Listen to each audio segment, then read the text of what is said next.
Hey everybody, my name is Nyla and I am the founder of Mastering My Reality Afrocentric Based Healing LLC, and I am a newly licensed master level social worker. So this is my first video, and this video is going to be for my fellow social workers about how I passed my LMSW exam on the first try, which was the hardest thing I ever had to do in my life. And just to let everybody know, I am on a mission to save 1,000 lives from suicide. So I'm going to be dropping videos about depression, anxiety, how to cope with depression, how anxiety may manifest in different forms, and understanding severe mental illness, what to do, how to help someone, how to spot it, all the good stuff. And whatever you guys send to me, I'll try my best to make a video over explaining so that way that we can help each other save ourselves to save the world. All right, let's get into our first video. Hold up, y'all. I had to fix my lash. Why ain't nobody tell me my lash was messed up? Okay, so a lot of people have been telling people that it's best to take the test as soon as you graduate. And I agree because your brain is in that test taking state. But I waited maybe 2 years until after I graduated to take the test. And I feel like that worked for me because I was able to apply what I've learned actually in the field to using that to assess the test questions and know what the answer would be because I understand the regulations of my job and, I understand what a release of information is and, just stuff like that. So if you are waiting until a lot of years after you graduated, don't let that discourage you at all. You're still going to do great. Did you catch that positive self-talk? That's another thing that I feel like is really important for the test because so many people around me have failed the test so many times and it gave me like super anxiety about the test. I think the anxiety stopped me from taking the test as soon as I wanted to. And I think the anxiety made me like really nervous. Like the night before, it was hard for me to sleep. And so what I ended up having to do is just sage, and just calm down and repeat positive mantras so that you can really like understand the information. The calmer you are, the more clean and sound your mind is. So I think that's another really, really important step that people don't mention.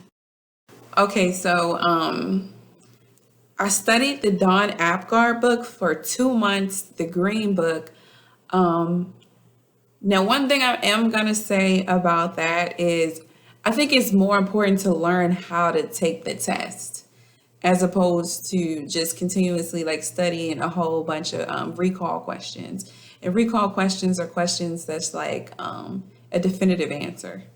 So I think that studying all of those, even the practice test at the end, like it gives you a lot of like recall questions, but the test is really more so scenario based. So I wouldn't overstudy recall. I would overstudy application, if anything. Then I broke down and I bought the TDC, the Therapist Development Center. And honestly, I think that was a really great help because I love the fact that you can take the practice test at the end and it gives you like a few mock exams that you can take. And honestly, you want to get your brain in the habit of understanding the question, how they're asking the question, how to the process of elimination, understanding the social work terms so that you can really understand the question. Make sure that you study LGBTQ terms because that's something that's newer, that's on the test that people don't tell you to study for. That I had like 20 questions about that. And honestly, I think this is the most important step. I spent maybe like, this is dedication now. I spent like 2 months, probably 2.5 months of just watching Phillip Luttrell videos, watching Ages of Change videos, watching Pam Turner videos, watching Bridgette Montgomery videos. Like I'm dropping names. I'm going to put some of the links of some of the videos like under in the description. Yeah, the description thing box. And so I think that that's the most important step because they answer a lot of practice questions. And you really want to get your brain into like understanding the question, how to break down the question. What is the question really asking you? Because the test, the way that they formulate the questions, like sometimes it can be like really, really tricky. So you want to be able to have your brain already in the mindset of test taking.